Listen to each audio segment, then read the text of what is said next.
Yeah. Brain candy. Woo! Candy for your brain.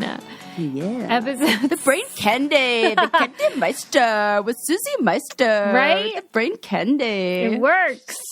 Episode 642. What so funny.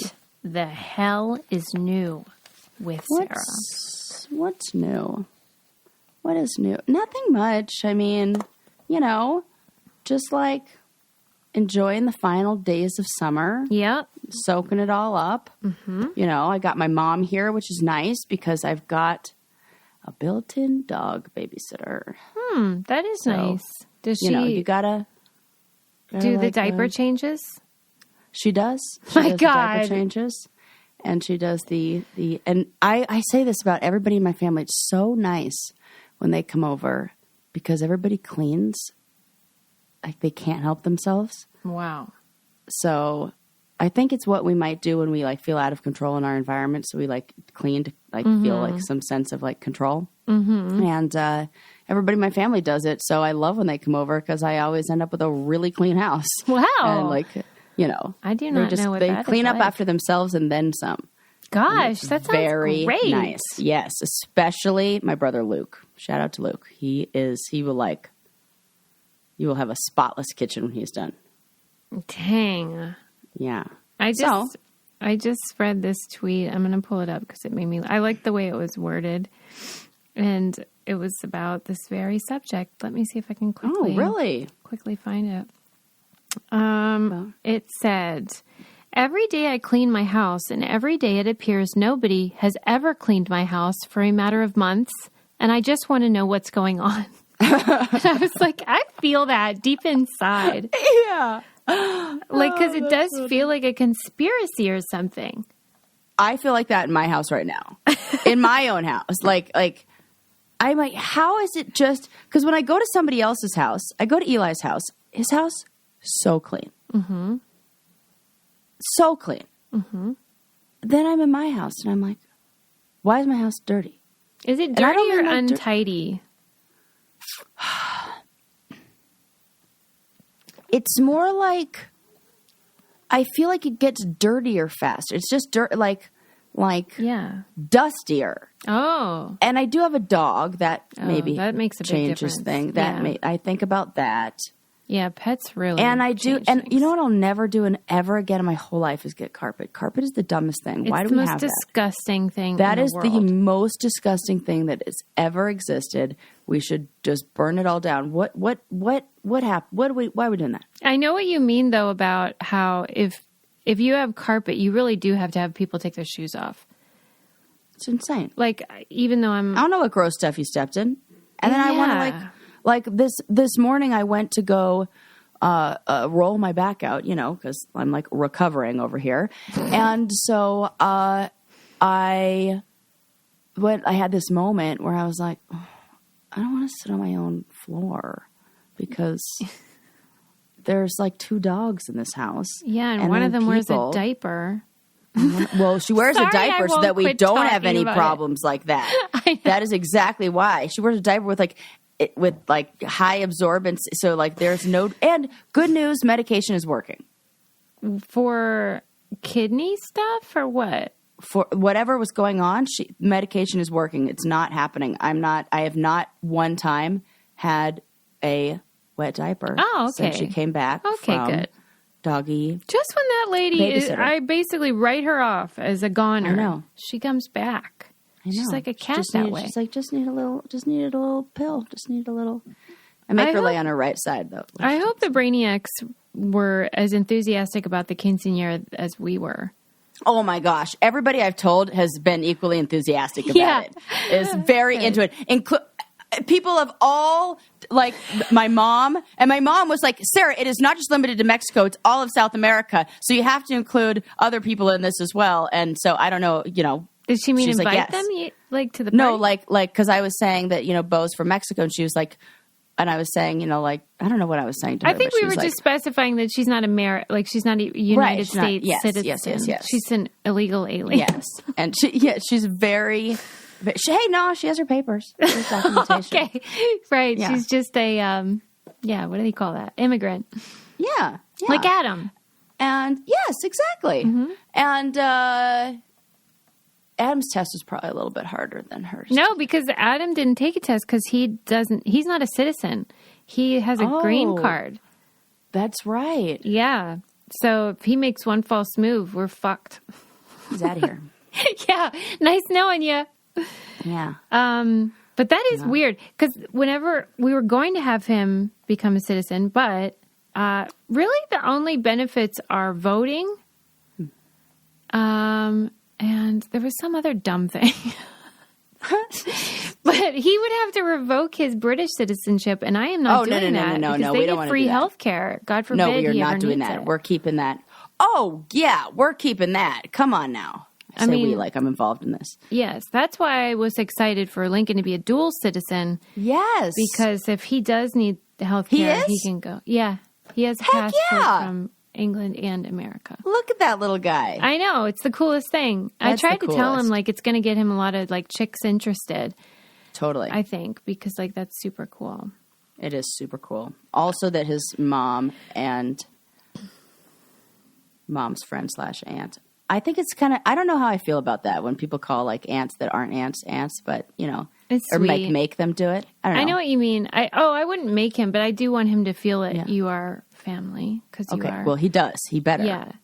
Want to hear the sweetest story? What? So he and I do everything together. We went shopping the other day, and I had seen a dress in a window at J. Crew, and I'm like, come in here with me and let me look at this dress. We go to the rack where they had all the sizes and stuff, and he looked at it and he goes, you know what? I don't really like it. And I'm like, okay, I see what you mean.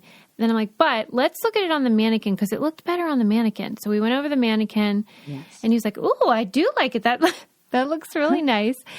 And then I looked at the price tag, and I was like, I can't do it. You know, when you're like, you want it, but you just can't. Yeah. And so we left, and then he took my mom to the mall. No, he didn't. And bought it for my birthday, Sarah. No, he didn't. No, he didn't. Stop it. Susie Meister, I'm going to cry right now. I was so touched. He thought about that. Oh my God, I'm going to cry. He held that in his little child heart. And truly, it was not a big, like, dramatic thing where I was, like, mulling it over. I was just like, no, I just can't do it. It's too expensive. And I forgot all about it. It was a special moment for both of you. And he recognized that and said, Mom wants... We're cutting onions in every episode. Oh, my God. And when I started opening it and I saw where it was from, the box, my God. I was like, Lincoln, you didn't. And I was like, you were the happiest in the whole world. I can't. I got to return this. I can't, like, because it was too much. Like, and then he started crying because he thought I was really going to return it. You know, like I didn't. And I was like, no, it's the most touching present anyone's ever gotten me. Oh my God, I could see his little kid brain being like, what? We're going to return it? No. I just couldn't believe it. It was just overwhelming. Was so, what a beautiful, beautiful, touching gift. Come on, what 10-year-old boy? No, zero. Does zero that? 10-year-old boy. And I kept talking about it, and he was probably like, okay, that's enough. But it was so don't moving. Stop talking about it. That's really beautiful. Like, think about what kind of partner he's going to be. I hope. That's what I wanted to reinforce. No, not you hope, because he's learning that from Adam. He's learning that, he's learning that from you. You don't just do that. That's something that you pick up, like, that people care for other people in that way, and that's special. And he's going to take care of somebody else like that in a way that's like, he's going to have a good partner who's going to be, like, grateful for that. The thoughtfulness. It was so touching to me. I am so moved. I could cry at any moment just thinking about it. And he nailed the size and everything? They had a big conversation about the size. They had to ask the lady, like, what do you think? And then I tried it on. It fit perfectly. Oh, my God. He's the cutest. Touched. That's really sweet. That guy. That guy. That little guy. I'll tell you what else we love. Studs earrings, oh, Sarah. Oh my goodness! We keep talking about this off the air. Everybody forever and ever, because, like, I was so excited. They are so fantastic. Mm-hmm. Like, first tell the people what we're talking about. Okay, well, so Studs earrings, Yes. like, okay, so I got my ears pierced, and Sarah's freaking buying a piercing gun. Yep, already did. We're doing that tomorrow. It's going to be the best. And we're just really into, like, getting tons of holes to put in all these cute little... Yes. Like studs. Yes. And so we found this company called Studs. They make basically those earscapes where it's like... Yes. Earscapes. Oh my God, it's so cute. It's so cute. Yes. And they're like themed. I got the cowgirl theme, which is adorable. Yep. And I got the goth theme. And then it was my friend Jessie's birthday. Shout out to Jessie. So I got her little Huggies that were like little... like with little stones in them.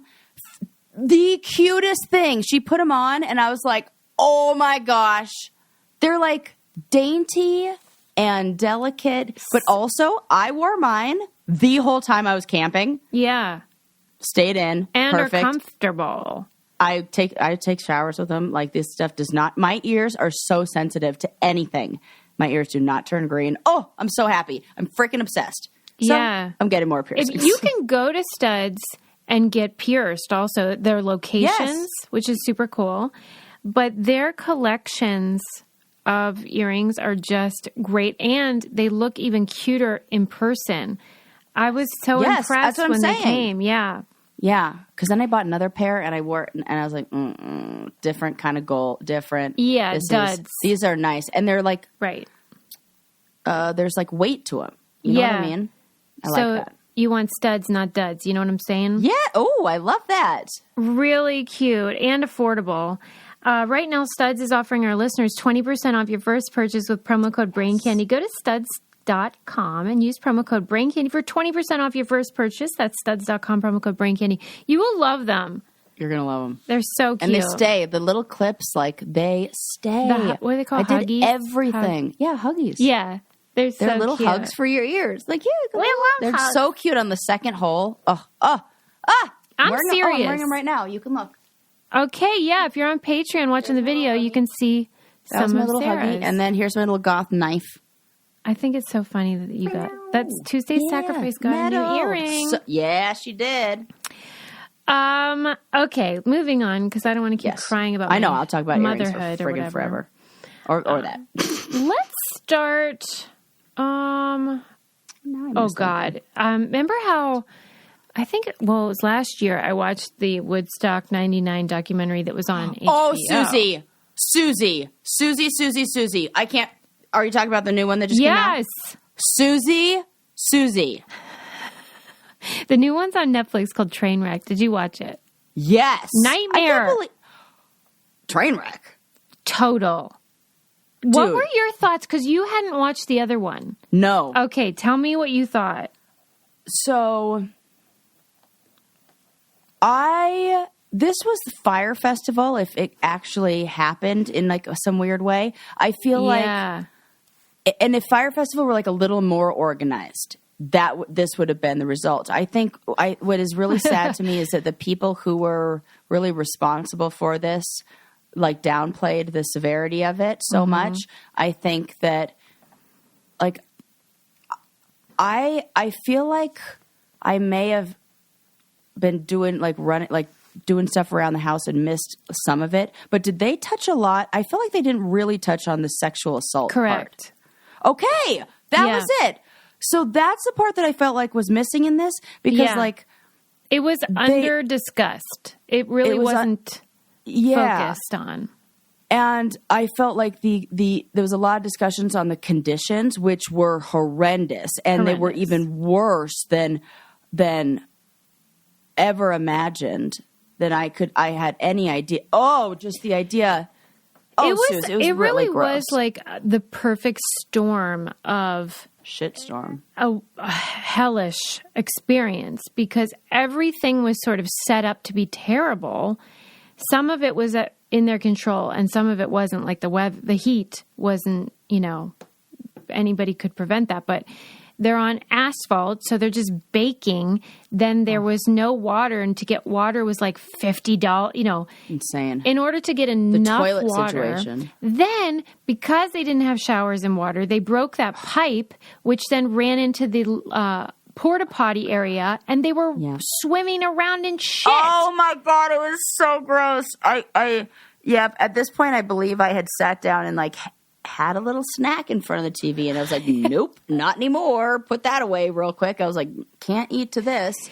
Holy crud. If you listen to the episode where I talked about the other documentary, I said it gave me literal nightmares. I had nightmares about it, and I was like, is it because like COVID and the crowds really freaked me out, and then the rape and all that? It was just like my brain was all of my triggers in one place. Yeah. And then this one highlighted different things, and it really exposed the callousness of the people organizing it, and the greed, and how they really did not care if people were suffering. That Michael The irony of some song that was something about like lighting a fire as things were burning. Yeah, and like the break shit, Limp Bizkit. Yeah. It was really, it felt like there was a lot of like simmering, like things simmered for a long time and started to boil, and then it just exploded. That kind of slow, like building of crowd aggression. Yeah, mob mentality. Mob mentality is very terrifying, because it felt like watching it, that these young white men were within their, like, that they felt entitled to do this. Like, they felt like they had the right to do all this because of how they were being treated at this festival, which, yes, I agree with, but like, holy crap, they just tore this to pieces and lit the thing on fire. And and imagine if Black and brown people behaved that way. Oh, please. Everybody would be arrested, and everybody it would have already been like, they would have already been dead. Yeah. There would have been a shoot. They would have all like, come on. Yeah. Oh my God. Yeah. It was horrible. The previous documentary did a whole focus on a man who was really excited to see Metallica, which I don't even think they really mentioned Metallica in this one, but he ended up dying from hypothermia. Hyperthermia. Too hot? Too hot. What's hyper?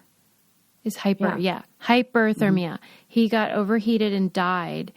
And also because of dehydration and stuff, there was just not enough water for human beings. It's fucked up.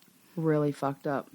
And it really, I thought... And then they blame, it's about just a few in the crowd who were responsible for everything going on. They did the montage of like all of the people doing it. Yes. Because the coordinators, Mike Lang in particular, he was one of the coordinators of the original Woodstock.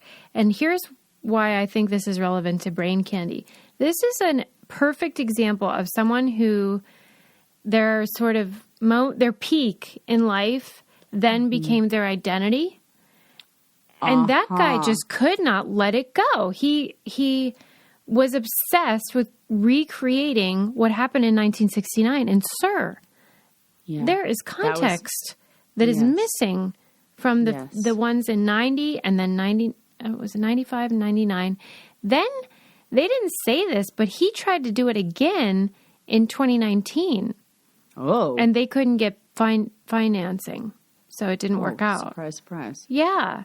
But like that guy just could not let this go even after people died and wow. My God. That he's chasing that former self, that his glory. Praise, validation and recognition and fame. And I think he took credit for how special that was, but that was so much more than him. That was a cultural moment in time. It's almost like if you threw a really good party and everybody was like, everybody was like, oh my God, they talk about that party for forever. And then you keep trying to recreate that party and it becomes kind of sad. And like, then the people who come are like the worst kind that you don't really want at that party, because if you're still partying like that and you're right, like, come on. Yeah, it's really disturbing. But it was changed. It was named appropriately because you couldn't look away. Right? Trainwreck. It really was. Like I kept watching being like, I've already seen a documentary on this and I'm watching it again. Couldn't believe it. Human behavior is really fragile and we are all susceptible to that mob mentality. Yeah. Yeah. But especially when you're like a white man and know that there really aren't consequences for things. Yeah. Disturbing. Yeah. I thought the artist's reaction of like, they really got them in and out of there fast, and they all looked terrified of the whole thing. Yeah, imagine if you were like Sheryl Crow or Jewel. Yeah. Or Alanis. They didn't show her that in this one, but they showed her in the other one. Alanis was the other female performer. And how I love her. All the crowd just starts saying, you know, show me your tits and all that.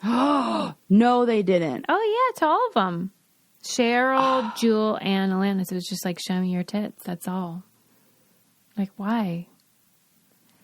That's why the other day here in Pittsburgh, Motley Crue came. I didn't go to the show, but like Tommy Lee was doing wanting the crowd to show him tits. And it's like, sir, this is not the time. We're done with that. Right. Did you see his giant wiener on Instagram though? No. Well, should I look? It's deleted. I'll show you. I took a screenshot. Oh, yeah, she did. Because this might be one of the first dick pics I've ever received. It'll be from Susie of Tommy Lee's dick.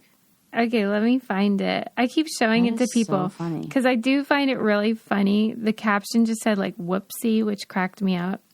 Here it is. Okay, so where am I going to send it to your phone? Yes. Yeah. To your phone. Okay. You're in for a real treat. I mean, have you seen his wiener on his sex tape? No, I never saw it. You never saw the sex tape? I've never been one to like have a curiosity of like what those videos were all about. Like I've never seen Kim Kardashian's or Paris Hilton's or like I'm not watching that. No, I didn't watch it either, but it is legendary. Like people always talked about his giant wiener. Okay, I'm sending it to you. I do hear that. I mean, this is BBE for I sure. thought it was flaccid. Adam says it's a semi. Whoa. That's a big dick. Wow, he straight up put that on Instagram. And look at the caption. That is bold, sir.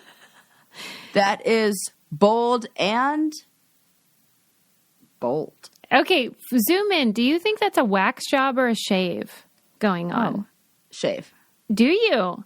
Yeah. Somebody else said they thought it was a wax situation. Well, no, I think what he may have done is there. That's definitely a shave on the. This is so great. Funny. No! Tommy Lee and I have the same revolver hip tattoos. Stop it right now. I'm like, wait a sec. If I look beyond the dick, what is that? What is... No! This is my new favorite thing. This is awful! I don't know what oh my God, everything about this is bad. Susie, I was looking in the mirror this morning and I was like, my tattoos are shitty. No! Like, they're not good. Which ones? No, they're not good. They're the what? Like they're fine, but they're just like the position where they are. Like what it could all be. They could have all been well done to like fit the body in like a way that's real. I got to do some work on here because what? What are you gonna do? I need to like. I don't know. You can just have fix things. this. You can. You could just like tattoo over some things, and then I don't know. Maybe I'll get the like. I just need things like to be touched up. It's kind of like a boob job needs to be like fixed up every now and then because like things get the same thing. Like ink is. It's just not good. It needs to be. I need some stuff. The funny, well, because you have said I have Tommy Lee's tattoo. This is insane. And you know what? Now what I'm thinking it is actually. If it depends on what that could it be laser hair removal? I wondered that because you told me it shouldn't be called laser hair removal. It should be called laser hair reduction. Yeah, and which the other I thing tell I'm everyone seeing is that the guns don't have any tip any ends on them. And when I got laser hair removal done and they accidentally hit my tattoo spot, it burned it off in a way that kind of looks like the edge of that. So if he got laser hair removal down there, but you could see some stubble. Wow, I have a picture of Tommy Lee's dick on my phone. As soon as I saw it, I was like, I better screenshot this. They're going to take it down any minute. But it was up for about 6 hours. Not that I was tracking it. He and I must have gotten tattooed at a very similar time. He and I like, this could be my these could be my tattoos. Well, when it cracks me up because whenever I say which tattoos do you regret, you always say those revolvers. Yes. Yeah. But maybe now you love them more? The only difference is mine, no, worse. Worse. I have to take this off my phone. What? I don't know if I should. It feels weird to have this on my phone. Yeah, but what if you need it later? Image, you're right. I'm going to save it. I'm definitely going to have to show somebody. I'm going to be like, oh my God. I keep throwing it away. Twinsies! And then I can't wait to promote this episode just for this part. Which we didn't even plan on talking about. I feel bad. Yeah, and it's really funny when, if you think about the subject matters we talk about in some of the episodes that you talk about, you'd think that these were my episodes. Yeah. If you're like, we talked about Woodstock, throwing shit, tattoos, and Tommy Lee's tattoos. Whose episode are we talking about? Well, and speaking of hair, let me just say, I got a text from my sister the other day, and she goes, tell me the truth. Does Nutrafol actually work? Yeah. Because I think people genuinely want to know. Yes. And I said, of course. Yes, it does. And my stylist noticed that my hair was growing fast. I mean, you can, if you're on Patreon, you can see my roots coming in. You can see. And I judge how fast my hair grows by how much root I have at the time that I get them retouched. And it is so awesome to see it working. And I'm so thankful because even though it's going to take a long time for all my hair to come back after the tragedy, it's just encouraging when you have progress. And I swear by Nutrafol, I've had several people DM me and ask for me to level with them also, which just cracks me up. Right. I can't emphasize this enough. If something's garbage, I'm not going to talk about it. Right. Hits Trust the road. me. No, it doesn't stay. Doesn't stick. No. Out of here. Because I know that you guys value our opinion and I don't want to betray you. So now you can grow thicker, healthier hair and support our show by going to Nutrafol.com and entering the promo code BRAINCANDY. You can save $15 off your first month subscription. This is their best offer anywhere. It's only available to U.S. customers for a limited time. And whether it's after you have a baby, sometimes you lose your hair. I sent it to my friend Allie. Shout out to Allie. Or if you have hormone changes, there's so many ways that women can suffer from this and it sucks. Or if you have a bad stylist like I did. But this is something that can help you get your hair to grow and be healthy. And I recommend it. Anyway. Yes. Love. So Tommy Lee and his dick. A wiener that he put on Instagram and Sarah has the same tattoo. Z. Yeah. Plural. Yeah. So that's fun for us. Oy. Okay. Yeah. I'm going to get a bunch more tattoos. I think that's what I'm going to do. Because then I'll blend the other ones that are crappy in. You going to do the other arm? Wait. Yeah, maybe some of the other arm and then more around my chest and my sternum and stomach. Yeah. And stomach. Well, not stomach area, but rib cage area and Because you're still not thinking of having kids? Or is it jury's out? I feel like the jury's still out. No, I think no. There was a moment where I actually did think, I could have a kid with this guy the other day, which was kind of a nice thought. That is a very nice thought, regardless of whether you do or not. Right. It's I would do that. Is he into kids or what's his deal? Yeah, I think he feels like me. Oh, really? Yeah. Maybe a lot of people feel like that because the world I think a lot sucks. of people feel like that. It's very hard to, and I just feel like I'm just now getting my career started and living the life that I want to live. And I gotta enjoy this part a little bit before, everything was kind of put on pause for a while. Yeah, in life. that's so true. That was 4 years. So you should have 4 years of, by that time I'm I think I'm good. I'm tired. Yeah, right? Ugh. So loud. You mean life? it's so loud. No, like, being in a house with children. Oh, yeah, it is loud. That's true. Yeah. It's lovely. I'll come over and be with yours, but it's very loud. I don't know if you've seen any of the press for this, but I cannot wait to read the book, I'm Glad My Mom Died. What is this? It's by Jennette McCurdy, who was on iCarly on Nickelodeon. Oh. She was the wisecracking best friend named Sam, I think her name was. Did Sam have curly hair? She had blonde hair. No, I don't think she had curly hair. Wisecracking best friend. Okay. What is, I want to look it up real quick. Jennette McCurdy. The book is I'm Glad My Mom Died. Mm-hmm. And it's a memoir. And her story is so compelling. And her, it's essentially that her mom was they grew up Mormon, and the Mormons have had a tough year. A lot of bad press for the Mormons. So if you're Mormon, hashtag not all Mormons. But anyway, they were homeschooled, and her mom was very controlling, showered her until she was 17, for example. Well, that's straight up abuse. Performed breast and vaginal exams. That is sexual abuse.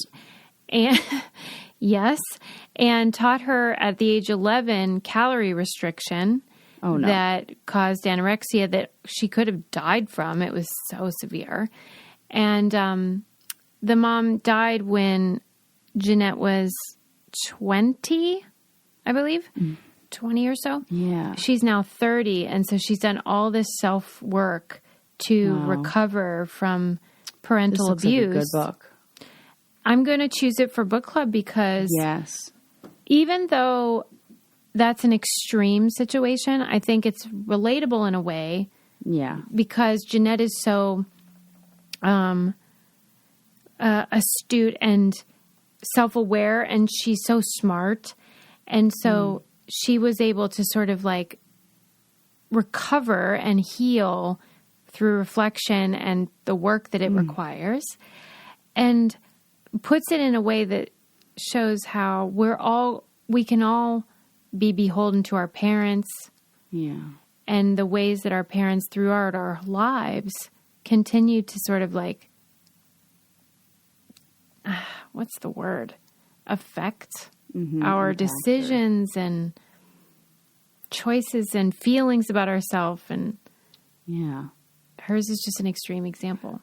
And it's very difficult, I see this with a lot of people, that it's very difficult to hold a parent in two places in your heart, or parent or anybody, that we tend to want to put people in a category, good, bad. They were helped us or hurt us kind of thing. And it's really, really, really hard when some of the best parts of who we are maybe the good parts of a parent that also was very abusive or hurt us. So we have to hold that parent in two different places. And that is something that I work on a lot. That's something that clients work on a lot. That's something that people I talk to all the time work on frequently, because it's very, I think it's something a lot of us can relate to. Yeah. And like, she acknowledges that. She says that she still misses her. Yeah. And that it's not all bad, but that it was necessary in a way for the mom to die in order for Jennette to be a fully realized person who can then look back and appreciate the good things and not appreciate the bad things. And I think that's a really complicated idea for a lot of people, but it's so relatable. Absolutely. That some relief can come with death.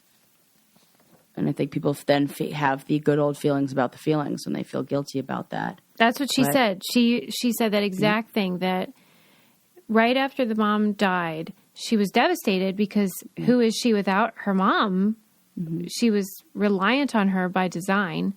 And she would be so sad. And then she would she would call it a wisp of relief.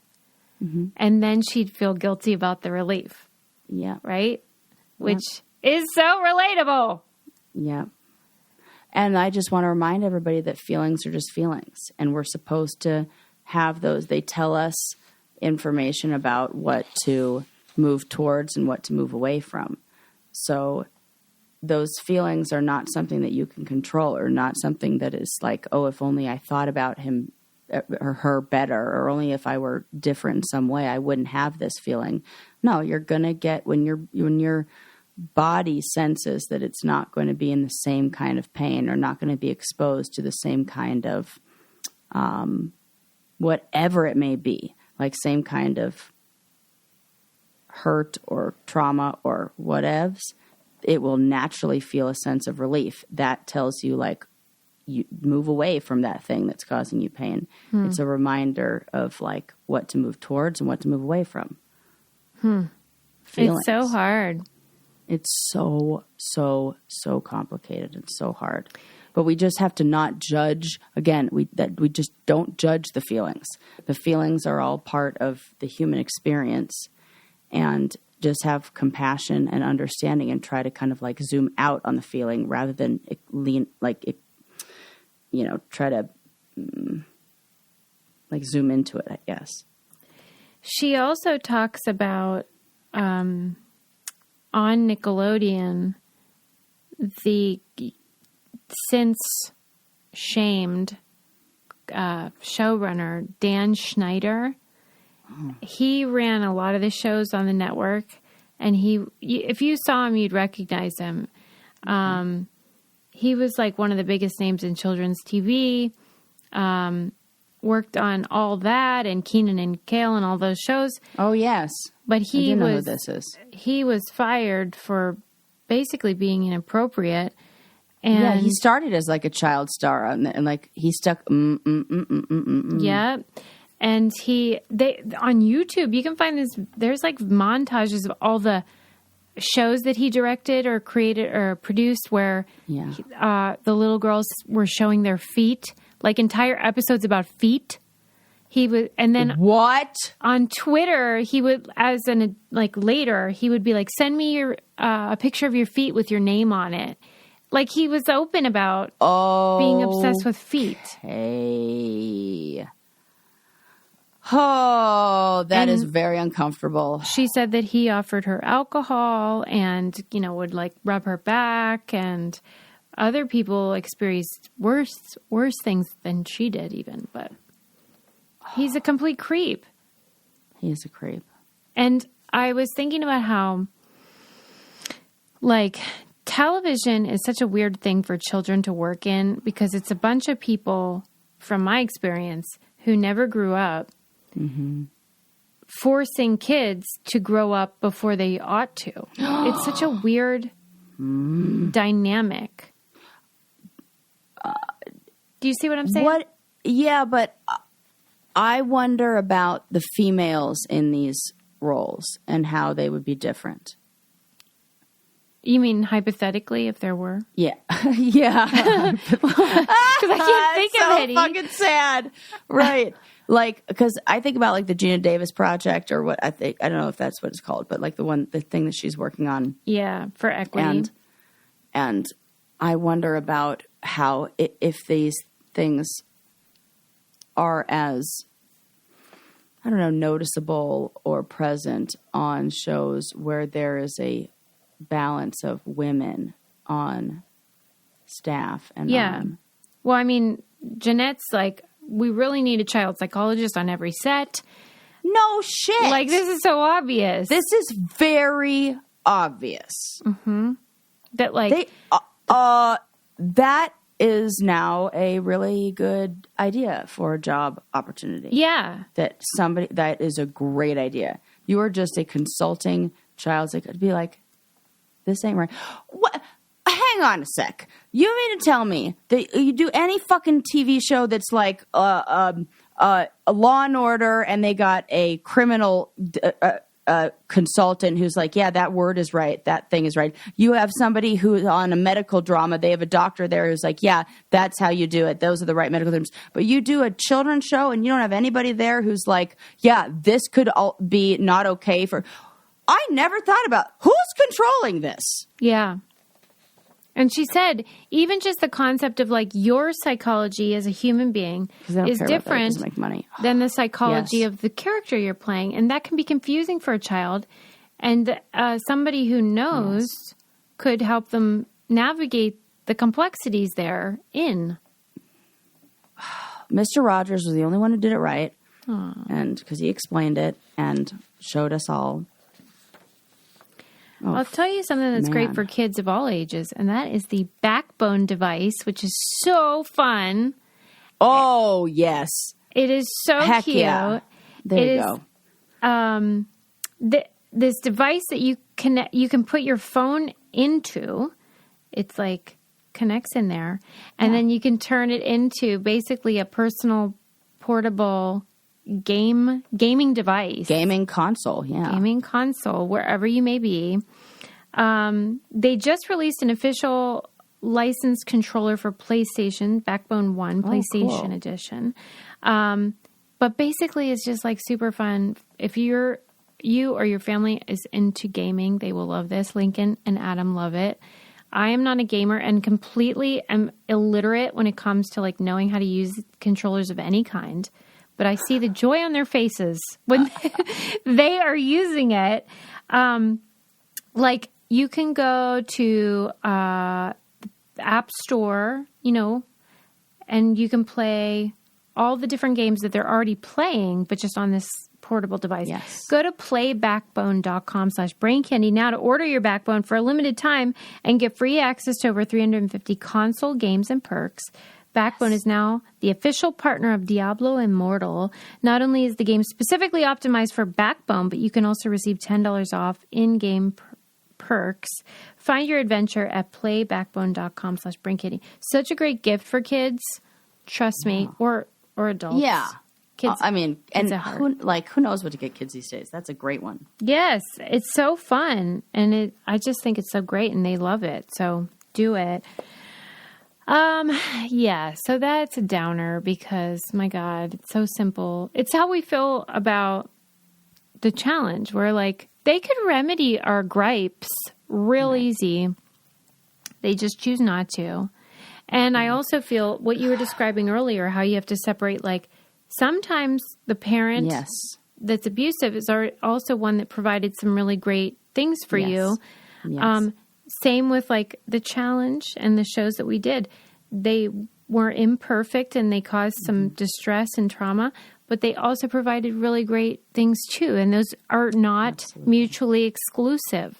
Correct. It's really hard for people to kind of hold the two in their minds. I know. And it really gets annoying. I do a technique where I put the good in one hand and I feel... Well, first, actually, you start with the not good. Put the not good in one hand, and I feel the weight of that and like the heaviness of it. And I almost imagine it, like I close my eyes and imagine it as like like all the things that is like the not good, the unsafe part, or whatever. And put that and like feel like the weight of it. Imagine the color. Imagine like what it feels like in your hand. And then in my other hand, I picture the good. And all of, even if it weighs less, sometimes it weighs more. Sometimes it's a few things, but they're heavier. Or sometimes it's lighter, but that feels better in a way. Like it's kind of nice that it's light. Sometimes it's like they're more impactful. So it like has like a big energy glow to it. And the other one is kind of like dark and heavy. And you can kind of like hold them in two separate places. And then as you kind of become comfortable doing that and hold those two things separate, you can sort of in your mind, move your hands together, or physically move your hands together and kind of bring them together. And sometimes it takes a few tries and takes some time to do that. It's amazing how our mind like won't want to do things and won't want to bring them together. So you feel like you've made peace with those two disparate elements?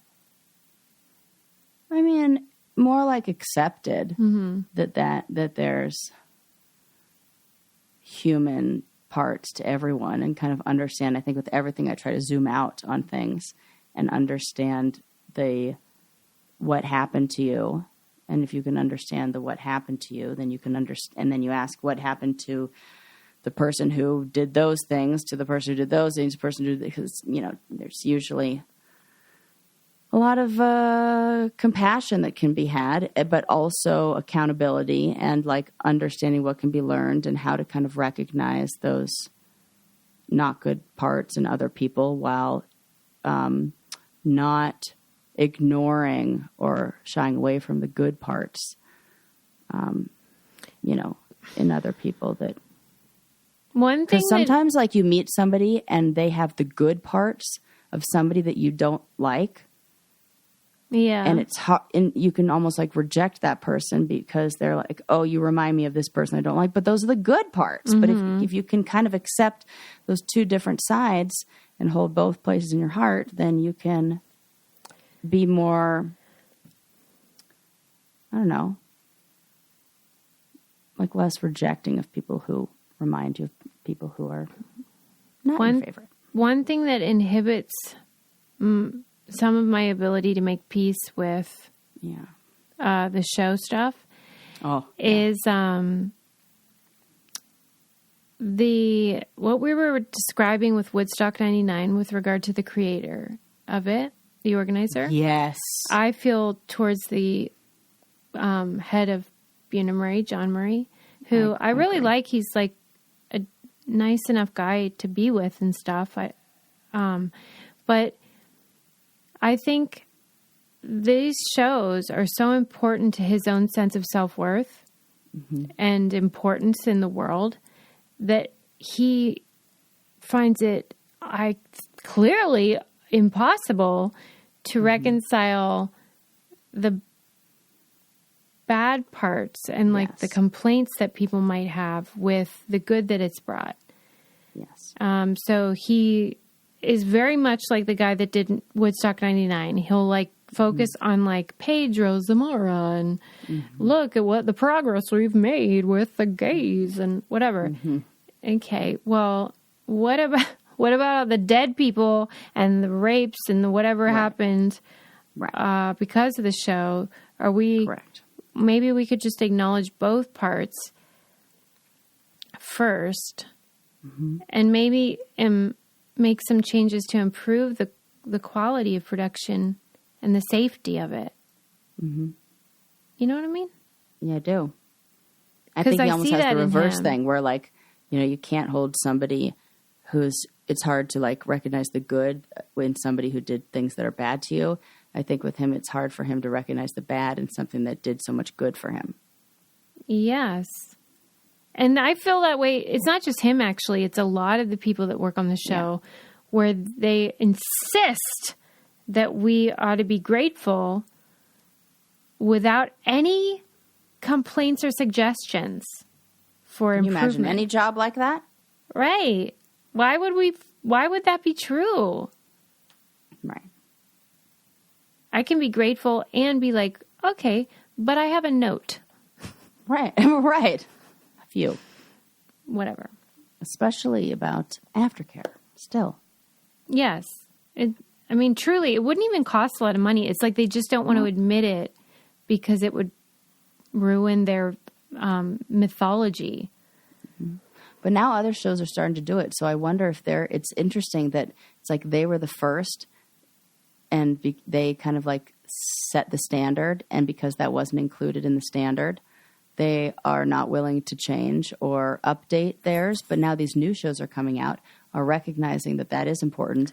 They give some aftercare. And it seems like MTV is like, nah, we still don't want to do that. We don't need to do that. We've been doing it our way. If it ain't broke, don't fix it. But they don't realize that it is broke, and it just like the wheels come off a little bit down the road after you hop off or like your ride's done. Yeah. Do you know of like, I don't know of specific shows that are offering aftercare. Do you know? Alone does. Okay. And good ones. And they even offer like couples therapy. What's to the couples? Good ones? Like with the real, that it's not like their actual therapist. It's not like the psychiatrist that's hired for the show to like, it's like in your area, and like there are people who are like actual like professionals doing this, and then they like were like working with the couples, like because it's hard to go back to like being in a relationship afterwards. They're working with that, and there's like a lot of support from people who had been on the show before. Then I heard about some other shows recently that have done it, because people will send me messages and will say like, hey, did you hear this show is offering, I want to say The Bachelorette. Could that be one? I would be surprised. Yeah, that's not show related. It would be hard. I don't know about that one. I'd have to find out. But I know that there are some, because people send me messages about them. Yeah. Okay. Well, I'll take anything at this point. Yeah. Good grief. I also watched a documentary on Netflix called, I think it was called like, I Just Killed My Dad. Love Island. That was it. Oh, I was like, no, it wasn't called that. No, they offer 8 sessions after they return home, which is the adequate number. That is the number that I mean, I was always like, I'll settle with 5, but 8 to 16 is the number that is the, like, you know, for what you're shooting for therapy, like to like really like kind of get into the stuff. 8 to 16. Yeah. For just dealing with the show shit? Or just just getting your bearings? Like I should say a lot of evidence-based treatment plans take about 8 to 16 weeks to complete. Okay. If you like course out what you're doing and your interventions. Well, that sure beats 0. Way beats 0. So shout out to Love Island. Weird. Never thought I'd say that. Yeah. All right. Well, there you go. Yep. Anyway, I watched a documentary I think it was called something like I Just Killed My Dad. And it was about this kid who killed his dad. And yeah, I saw this. I mean, it wasn't great, but what I did like about it was when I first started watching, the person who killed his dad was completely flat, like no affect. Kind of like the stereotype of maybe like an incel or just one of these white dudes who has like no emotion. Yeah. But then once I heard his story of like neglect and abuse, it was like, oh, this is what happens to a human being who never receives like any care. Stimulated. No care, love, or direction or education. Wow. He's just I did see like a little bit like he didn't have a high school education. Like he could read, he was homeschooled, but not even really. Not really. And when he was arrested for killing his dad, they were like, "What's your birthday?" And he was like, "It's either," like he didn't even know which year it was. Oh no. Yeah. No. And they were like, so sad. Can you read and write? And he was like, "Yeah, I can write every letter of the alphabet." But he's like 20 something, you know what I mean? Like, he thinks being able to create letters means literacy. Yeah. So once I understood the depth of the sort of neglect and abuse, I was like, oh my God, this is what happens to the human brain when they receive no care whatsoever. And I think, is it the case in your opinion that that's sort of irreparable to a certain extent? Yeah. It takes a lot. It's kind of like they're like attachment injuries that are very, very, very severe. And in order to correct it, it's kind of like what is the name of the little girl who was like they called her like the feral child. Yeah, she was truly, She was like adopted by the psychiatrists that worked with her because they recognized that it needed somebody to reparent her from the beginning for her to be able to establish the kind of human connections where you can trust another person in a way. Like it's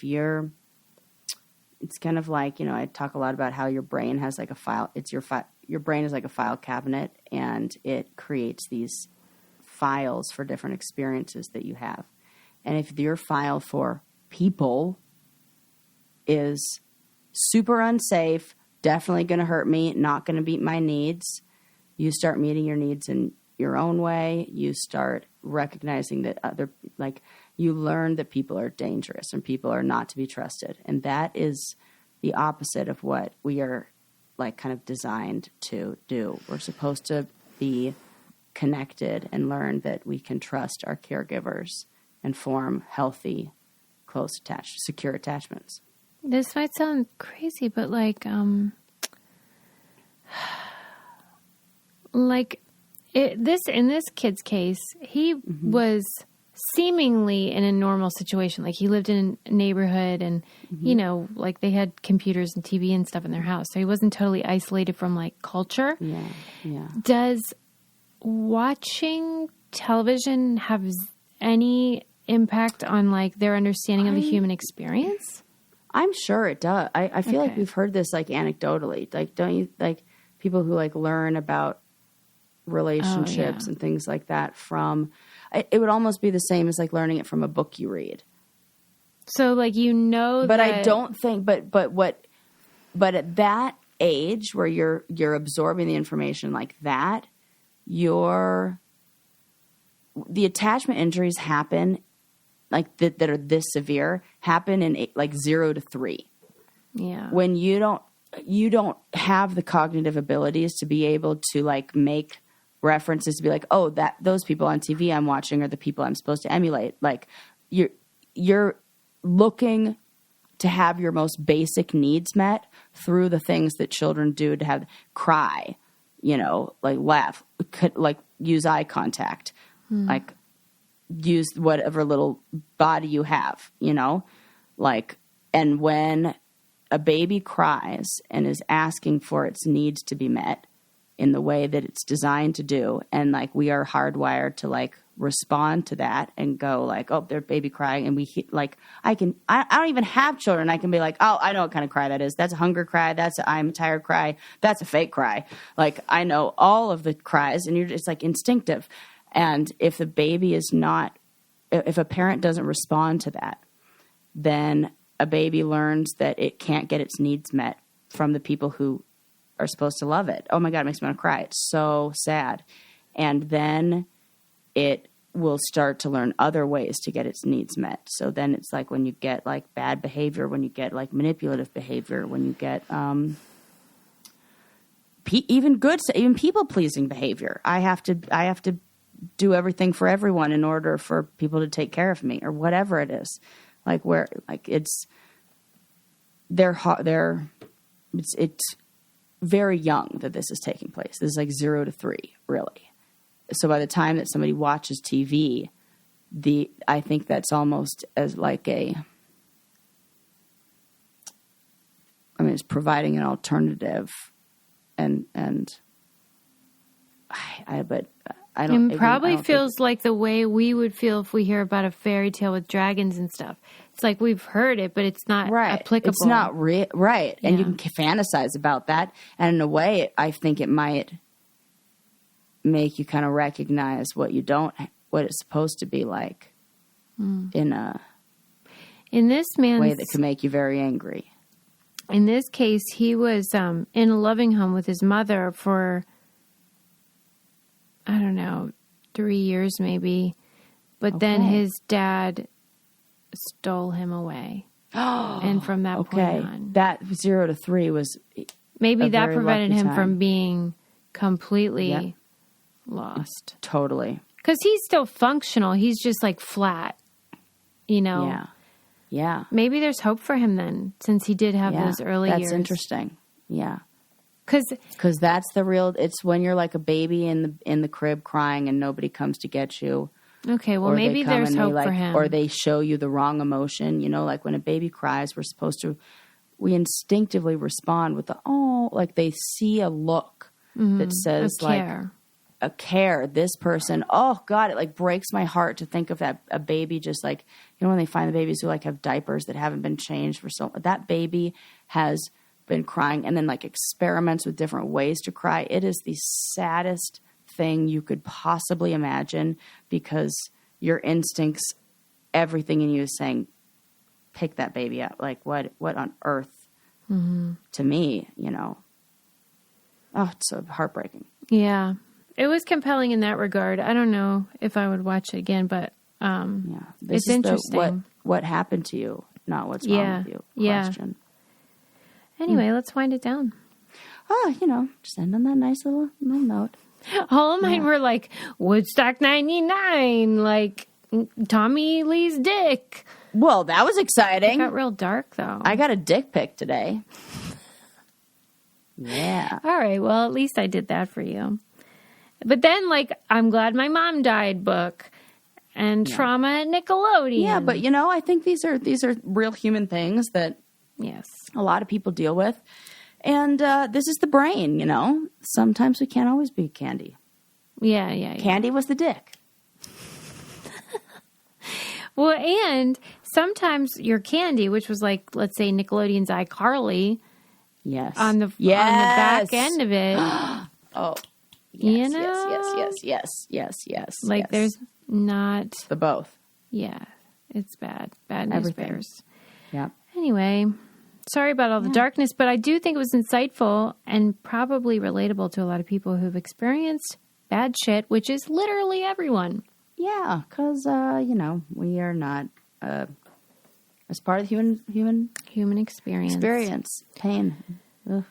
You guys should buy our merch, though. That's not painful. That is also part of the That's experience. true. That is a way to enhance the human experience with a nice, cuddly, super soft sweatshirt. We'll see you next time. Bye!